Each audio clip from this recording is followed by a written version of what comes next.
शुक्लाम्बरधरं विष्णुं शशिवर्णं चतुर्भुजं प्रसन्नवदनं ध्यायेत् सर्वविघ्नोपशान्तये।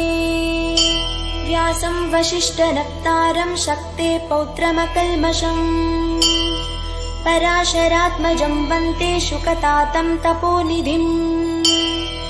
व्यासाय विष्णुरूपाय व्यासरूपाय विष्णवे नमो वै ब्रह्मनिधये वासिष्ठाय नमो नमः।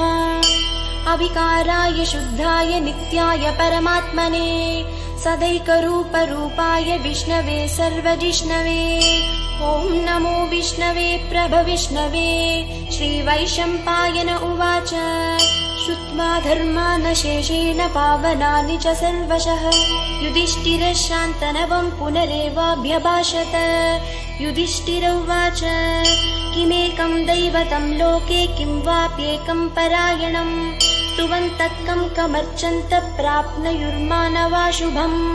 को धर्मः सर्वधर्माणां भवदः परमो मतः किं जपन्मुच्यते जन्तुर्जन्म संसारबन्धनात्। श्रीभीष्म उवाच जगत्प्रभुं देवदेवम् अनन्तं पुरुषोत्तमम् स्तुवन्नाम सहस्रेण पुरुषः सततोत्थितः तमेव चार्चयन् नित्यं भक्त्या पुरुषमव्ययम्। ध्यायन् स्तुवन् नमस्यं च यजमानस्तमेव च अनादिनिधनं विष्णुं सर्वलोकमहेश्वरम्।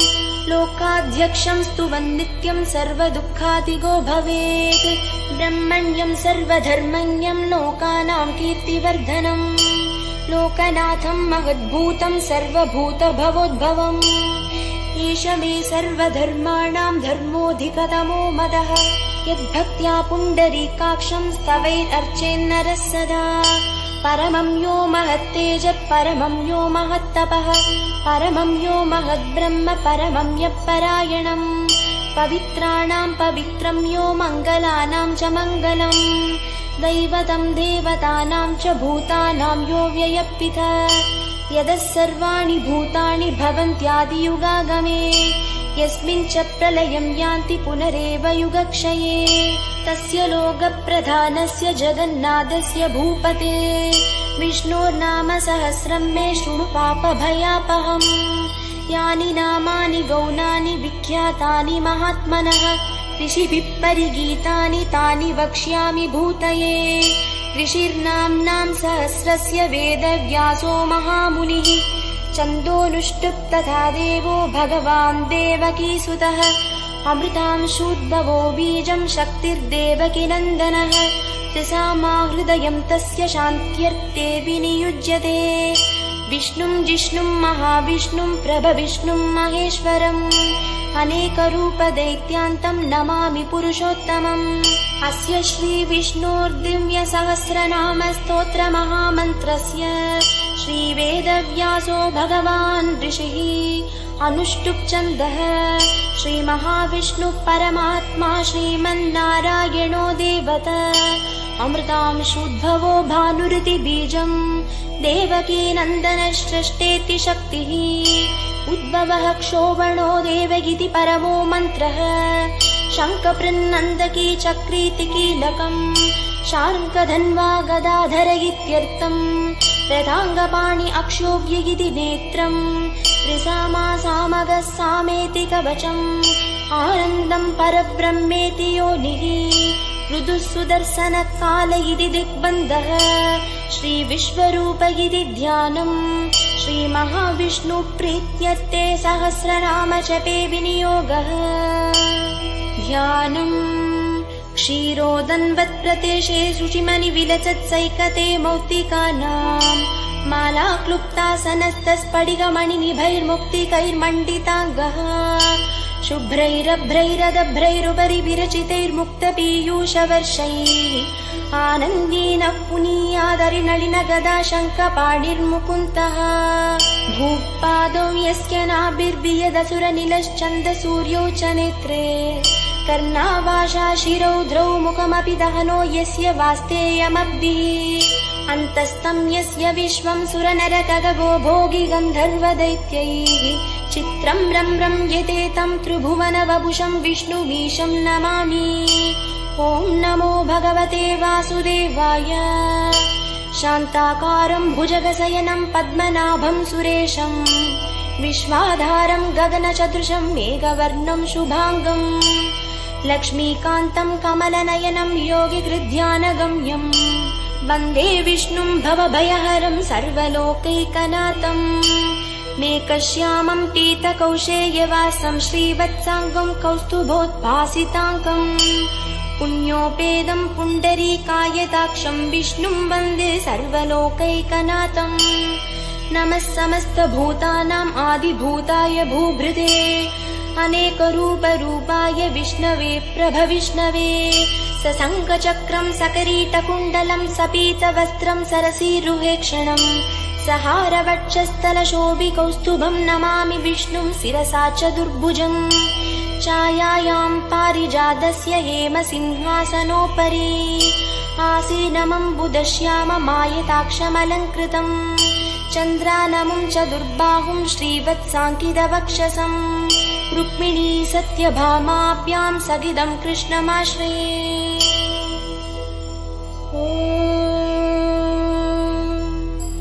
विश्वं विष्णुर्वषट्कारो भूतभव्यभवत्प्रभुः भूतकृद्भूतभृद्भावो भूतात्मा भूतभावनः भूतात्मा परमात्मा च मुक्तानां परमागतिः अव्ययः पुरुषः साक्षी क्षेत्रज्ञोच्चर एव च योगो योगविदां नेदा प्रधानपुरुषेश्वरः नारसिंहवपुः श्रीमान् केशवः पुरुषोत्तमः सर्वशिवस्तानुर्भूतादिर्निधिरव्ययः सम्भवो भावनो भर्ता प्रभवः प्रभुरीश्वरः स्वयंभूः शम्भुरादित्यः पुष्कराक्षो महास्वनः अनादिनिधनो धाता विधाता धातुरुत्तमः अप्रमेयो हृषीकेशः पद्मनाभोऽमरप्रभुः विश्वकर्मा मनुस्त्वष्टास्तविष्टस्थविरो ध्रुवः अग्रायः शाश्वतः कृष्णो लोकिताक्षप्रदर्तनः प्रभूतस्त्रिकगुप्धाम पवित्रं मङ्गलं परम् ईशानप्राणदः प्राणो ज्येष्ठश्रेष्ठ प्रजापतिः हिरण्यगर्भो भूगर्भो माधवो मधुसूदनः ईश्वरो विक्रमी धन्वी मेधावी विक्रमक्रमः अनुत्तमो दुराधर्ष कृतज्ञ कृतिरात्मवान् सुरेश शरणं शर्म विश्वरेता प्रजाभवः अहः संवत्सरो व्याल प्रत्ययः सर्वदर्शनः अजसिद्धिः सर्वादिरच्युतः वृषा कपिरमेयात्मा सर्वयोगविनिश्रुतः वसुर्वसुमनाः सत्यः समात्मा संविदः समः अमोघः पुण्डरीकाक्षो वृषकर्मा वृषाकृतिः रुद्रो बहुशिरा बभ्रुर्विश्वयोनिः शुचिश्रवाः अमृतः शाश्वतस्थाणुर्वरारोहो महातपाः सर्वगः सर्वविद्भानु विश्वक्सेनो जनार्दनः वेदो वेदविदव्यङ्गो वेदाङ्गो वेदविक्कविः लोकाध्यक्षः सुराध्यक्षो धर्माध्यक्षकृदाकृतः चतुरात्मा चतुर्व्यूहश्चतुर्दंष्ट्रश्चतुर्भुजः भ्राजिष्णुर्भोजनं भोक्ता सहिष्णुर्जगदादिजः अनघो विजयो जेता विश्वयोनिः पुनर्वसुः उपेन्द्रो वामनप्रांशुरमोघः सुचिरूर्जितः अतीन्द्रः सङ्ग्रहः सर्गो धृतात्मा नियमो यमः वेद्यो वैद्यः सदा योगी वीरः माधवो मधुः अतीन्द्रियो महामायो महोत्साहो महाबलः महाबुद्धिर्महावीर्यो महाशक्तिर्महाद्युतिः अनिर्देश्य वपुः श्रीमान् अमेयात्मा महादृदृक् महेश्वासो महीभर्ता श्रीनिवासः सदां गतिः अनिरुद्धः सुदानन्दो गोविन्दो गोविदाम्पतिः मरीचिद्दमनो हंसः सुपर्णो भुजगोत्तमः हिरण्यनाभः सुदपा पद्मनाभः प्रजापतिः अमृत्युः सर्वदृक्सिंहः सन्धाता सन्धिमान् स्थिरः अजो दुर्मर्शनः शास्ता विश्रुतात्मा सुरारिः गुरुर्गुरुतमो धामः सत्यः सत्यपराक्रमः निमिषो निमिषस्रग्वी वाचस्पतिरुदारधीः अग्रणीर्ग्रामणी श्रीमान् न्यायो नेता समीरणः सहस्रमूर्धा विश्वात्मा सहस्राक्षः सहस्रपात् आवर्तनो निवृत्तात्मा संवृतः संप्रमर्दनः अहः संवर्तको वह्निरनिलो धरणीधरः सुप्रसाद प्रसन्नात्मा विश्वधृग्विश्वभुक् विभुः सत्कर्ता सत्कृतः साधुर्जह्नुर्नारायणो नरः असङ्ख्येयो प्रमेयात्मा विशिष्टः शिष्टकृच्छुचिः सिद्धार्थः सिद्धसङ्कल्पः सिद्धितः सिद्धिसाधनः वृषाही वृषभो विष्णुर्वृषपर्वा वृषोदरः वर्धनो वर्धमानश्च विविक्तश्रुतिसागरः सुभुजो दुर्धरो वाग्मी महेन्द्रो वसुदो वसुः नैकरूपो बृहद्रूपः श्रीविविष्टप्रकाशनः ओजस्तेजोद्युदिधरः प्रकाशात्मा प्रतापनः वृद्धस्पष्टाक्षरो मन्त्रश्चन्द्रांशुर्भास्करद्युतिः अमृतांशुद्भवो भानुः शशबिन्दुः सुरेश्वरः औषधं जगदस्येदुः सत्यधर्मपराक्रमः भूतभव्यभवन्नाथः पवनः पावनो नलः कामः कामकृत्कान्तः कामः कामप्रदः प्रभुः युगादिहृद्युगावर्तो नैकमायो महाशनः अदृश्यो व्यक्तरूपश्च सहस्रजिदनन्तजित् इष्टो विशिष्टशिष्टेष्टः शिखण्डी नहुषो वृषः क्रोधः क्रोधकृत्कर्ता विश्वबाहुर्महीधरः अच्युतप्रदिदप्राणप्राणदो वासवानुजः अपान्निधिरधिष्ठानम् अप्रमत्तप्रतिष्ठितः स्कन्दस्कन्दधरो धुर्यो वरदो वायुवाहनः वासुदेवो बृहद्भानुरादिदेवः पुरन्दरः अशोकस्तारणस्तारः शूरः शौरिर्जनेश्वरः अनुकूलः सदावर्तः पद्मी पद्मनिभेक्षणः पद्मनाभो रविन्दाक्षः पद्मगर्भः शरीरभृद् महर्दिर्वृद्धो वृद्धात्मा महाक्षो गरुडध्वजः अदुलः शरभो भीमः समयज्ञो हविर्हरिः सर्वलक्षणलक्षण्यो लक्ष्मीवान् समितिञ्जयः दिक्षरो रोहितो मार्गो हेतुर्दामोदरः सहः महीधरो महाभागो वेगवानमिताशनः उद्भवक्षोभणो देवः श्रीगर्भः परमेश्वरः करणं कारणं कर्ता विकर्ता गहनो गुहः व्यवसायो व्यवस्थानः संस्थानस्तानदो ध्रुवः परर्दिः परमस्पष्टतुष्टः पुष्टसुभेक्षणः रामो विरामो विरदो मार्गो नेयो नयोनयः वीरः शक्तिमतां श्रेष्ठो धर्मो धर्मविदुत्तमः वैकुण्ठः पुरुषः प्राणः प्रणवः पृथुः हिरण्यगर्भः शत्रुघ्नो व्याप्तो व्यायुरधोक्षजः ऋदुः सुदर्शनः कालः परमेष्टिः परिग्रहः उग्रः संवत्सरो दक्षो विश्रामो विश्वदक्षिणः विस्तारस्तावरस्थाणुः प्रमाणं बीजमव्ययम् अर्थोऽनर्थो महाकोशो महाभोगो महाधनः अनिर्विन्नस्तविष्टो भूर्धर्मयूपो महामकः नक्षत्रनेमिर्नक्षत्री शमक्षामः समीहनः यज्ञयुज्यो महीज्यश्च क्रतुः सत्रं सदा गतिः सर्वदर्शी विमुक्तात्मा सर्वज्ञो ज्ञानमुत्तमम् सुव्रतः सुमुखः सूक्ष्म सुघोषः सुगधः सुहृद् मनोहरो जिदक्रोधो वीरबाहुर्विदारणः स्वापनः स्ववशो व्यापी नैकात्मा नैककर्मकृत् वत्सरो वत्सलो वत्सी रत्नगर्भोदनीश्वरः धर्मगुप्धर्मकृद्धर्मी सदसक्षरमक्षरम् अविज्ञाता सहस्रांशुर्विधाता कृतलक्षणः गभस्तिनेमिः सत्त्वस्तसिंहो भूतमहेश्वरः आदिदेवो महादेवो देवेशो देवभृद्गुरुः उत्तरो गोपतिर्गोप्ता ज्ञानगम्यः पुरातनः शरीरभूतभृद्भोक्ता कपीन्द्रो भूरि दक्षिणः सोमपोऽमृतपः सोमः पुरुजित्पुरुषोत्तमः विनयो जयः सत्यसन्धो दाशार्हः सात्वतां पतिः जीवो विनयिता साक्षी मुकुन्दो मितविक्रमः अम्भोनिधि अनन्तात्मा महोदतिशयोऽन्तकः अजो महार्हस्वाग्भाव्यो जिता मित्रप्रमोदनः आनन्दो नन्दनो नन्दः सत्यधर्मात्रिविक्रमः महर्षिः कपिलाचार्य कृतज्ञो मेदिनीपतिः त्रिपदस्त्रिदशाध्यक्षो महाशृङ्गकृतान्तकृत् महावराहो गोविन्दः सुषेणः कनकाङ्गदी गुह्यो गभीरो गहनो गुप्तश्चक्रगदाधरः वेदास्वाङ्गोजितकृष्णो दृढः सङ्कर्षणोच्युतः वरुणो वारुणो वृक्षपुष्कराक्षो महामनाः भगवान् भगहानन्दी वनमाली हलायुधः आदित्यो ज्योतिरादित्यः सहिष्णुर्गतिसत्तमः सुधन्वा कन्दपरशुर्दारुणो द्रविणप्रदः दिवस्पृक् सर्वदृग्व्यासो वाचस्पतिरयो निजः त्रिसामासामगः सामनिर्वाणं भेषजं भिषक्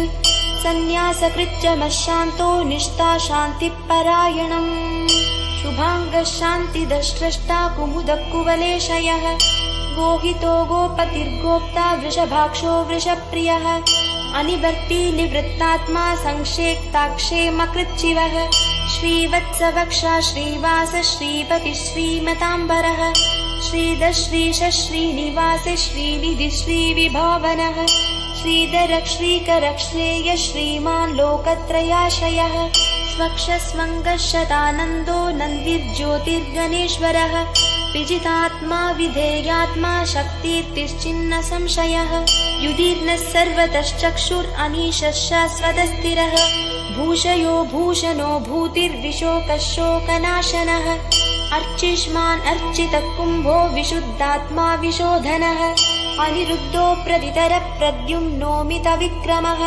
कालनेमिनिहावीरः शौरिः शूरजनेश्वरः त्रिलोकात्मा त्रिलोकेशः केशवः केशिहा हरिः कामदेवः कामपालः कामी कान्तकृतागमः अनिद्येष्यवपुर्विष्णुर्वीरो नन्दो धनञ्जयः ब्रह्मण्यो ब्रह्मकृद्ब्रह्मा ब्रह्म ब्रह्मविवर्धनः ब्रह्मविद्ब्राह्मणो ब्रह्मी ब्रह्मज्ञो ब्राह्मणप्रियः महाक्रमो महाकर्मा महातेजा महोरगः महाक्रतुर्महायज्वा महायज्ञो महाहविः तव्यस्तव प्रियस्तोत्रं स्तुतिस्तोत्तारणप्रियः पूर्णपूर्ययिता पुण्यपुण्यकीर्तिरनामयः मनोजवस्तीर्थकरो वसुरेता वसुप्रदः वसुप्रदो वासुदेवो वसुर्वसुमनाहविः सद्गति सत्कृतिः सत्ता सद्भूतिः सत्परायणः शूरसेनो यदुश्रेष्ठः सन्निवासः सुयामुनः भूतावासो वासुदेवः सर्वासुनिलयो नलः दर्पः दर्पदो दृप्तो दुर्धरोता पराजितः विश्वमूर्तिर्महामूर्तिर्दीप्तमूर्तिरमूर्तिमान् अनेकमूर्तिरव्यक्तशतमूर्तिर्शताननः एकोनैकसवक्क किं यत्तत्पदमनुत्तमम् लोकबन्धुर्लोकनाथो माधवो भक्तवत्सलः एकोनैकसवक्क किं यत्तत्पदमनुत्तमम् लोकबन्धुर्लोकनाथो माधवो भक्तवत्सलः सुवर्णवर्णो हेमाङ्गो वराङ्गश्चन्दनाङ्गदी वीरः विषमः शून्यो घृताशीरचलश्चलः अमान्यमानदो मान्यो लोकस्वामी त्रिलोकधृक् सुमेधा मेधजोदन्यः सत्यमेधाधराधरः तेजो वृषोद्युदिधरः सर्वशस्त्रभृताम्बरः प्रग्रहो निग्रहो व्यग्रो नैकशृङ्गो गदाग्रजः चतुर्मूर्तिश्चतुर्बाहुश्चतुर्व्यूहश्चतुर्गतिः चतुरात्मा चतुर्भावश्चतुर्वेदविदेकपात् समावर्तो निवृत्तात्मा दुर्जयो दुरतिक्रमः दुर्लभो दुर्गमो दुर्गो दुरावासो दुरारिहा शुभाङ्गो लोकसारङ्गः सुदन्तुस्तन्तुवर्धनः इन्द्रकर्मा महाकर्मा कृतकर्मा कृतागमः उद्भवः सुन्दरः सुन्दो रत्ननाभसुलोचनः अर्को वाजसनः शृङ्गी जयन्तः सर्वविजये सुवर्णबिन्दुरक्षोभ्य सर्ववागीश्वरेश्वरः महाह्रदो महागर्तो महाभूतो महानिधिः कुमुदः कुन्दरः कुन्दः पर्जन्यः पावनो निलः अमृतांशोऽमृतवपुः सर्वज्ञः सर्वतोमुखः सुलभः सुव्रतः सिद्धः शत्रुजिच्चत्रुतापनः नैग्रोधोदुम्बरोऽश्वत्थशानूरान्ध्रनिषूदनः सहस्राक्षि सप्तजिह्व सप्तैधा सप्तवाहनः अमूर्तिरनगोचिन्त्यो भयकृद्भयनाशनः अनुर्बृहत्कृशस्थूलो गुणबृन्निर्गुणो महान् अधृतस्वधृतस्वास्य प्राग्वंशो वंशवर्धनः भारभृत्कथितो योगी योगीश सर्वकामदः आश्रमश्रमणक्षामः सुपर्णो वायुवाहनः धनुर्धरो धनुर्वेदो दण्डो दमैदादमः अपराजितः सर्वसहो नियन्ता नियमो यमः सत्त्ववान् सात्विकः सत्यः सत्यधर्मपरायणः अभिप्रायप्रियार्होर्ह प्रियकृत्प्रीतिवर्धनः विहाय सगतिर्ज्योतिः सुरुचिर्हुतभुग्विभुः रविर्विरोचनः सूर्यः सविता रविलोचनः अनन्तो हुतभुग्भोक्ता सुखदो नैकजोऽग्रजः अनिर्विन्नः सदा मर्षि लोकाधिष्ठानमद्भुतः सनातनतमः कपिलः कपिरव्ययः स्वस्तिदः स्वस्तिकृत् स्वस्ति स्वस्ति भुक् स्वस्ति दक्षिणः अरौद्रकुण्डली चक्री विक्रम्यूर्जितशासनः शब्दादिकः शब्दसः शिशिरः शर्वरीकरः अक्रूरप्यशलो दक्षो दक्षिणक्षमिनाम्बरः विद्वत्तमो वीथभयः पुण्यो श्रवणकीर्तनः उत्तारणो दुष्कृतिः पुण्यो दुष्स्वप्ननाशनः वीरः रक्षणः सन्तो जीवनपर्यवस्थितः अनन्तरूपोऽनन्तश्रीर्जितमन्युर्भयापहः चतुरश्रोगभीरात्मा विदिशो व्यादिशो दिशः अनादिर्भूर्भुवो लक्ष्मी सुवीरो रुचिराङ्गदः जननो जनजन्मादि भीमो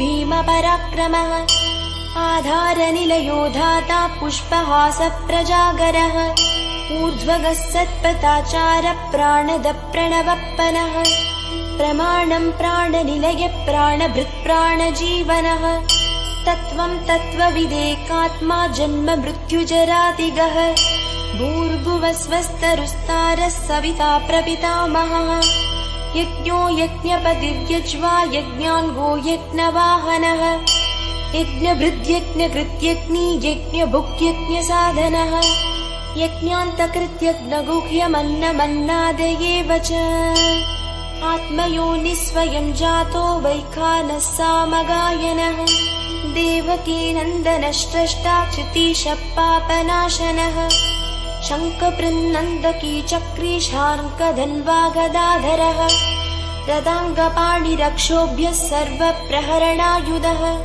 सर्वप्रहरणायुध ॐ नमः इति वनमाली गदी शार्ङ्गी शङ्की चक्री च नन्दकी श्रीमान्नारायणो विष्णुर्वासुदेवोऽभिरक्षतु वनमाली गदी शार्ङ्गी शङ्की चक्री च नन्दकी श्रीमान्नारायणो विष्णुर्वासुदेवोऽभिरक्षतु वनमाली गदी शार्ङ्गी शङ्की चक्री च नन्दकी श्रीमान्नारायणो विष्णुर्वासुदेवोऽभिरक्षतु इतीदं कीर्तनीयस्य केशवस्य महात्मनः नाम्नां सहस्रं दिव्यानाम् अशेषेण प्रकीर्तितम् यदिदं शृणुयान् नित्यं यश्चापि परिकीर्तयेत् नाशुभं प्राप्नुयात् किञ्चित् सोमुत्रेह च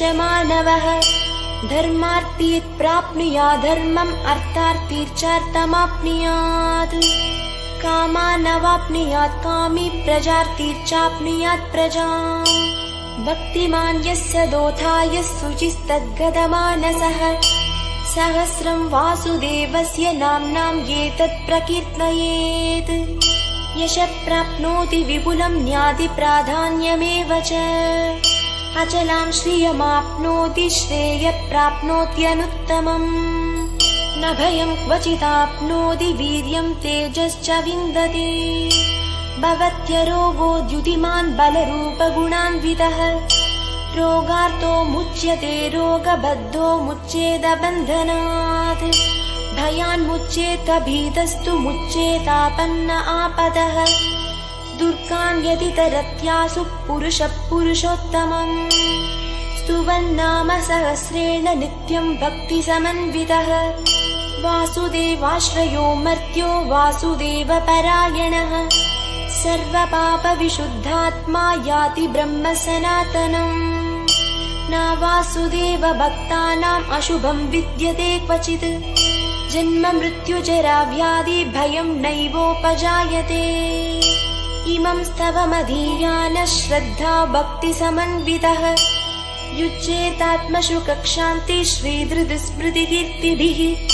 न क्रोधो न च मात्सर्यं न लोभो नाशुभा मतिः भवन्ति कृतपुण्यानां भक्तानां पुरुषोत्तमे।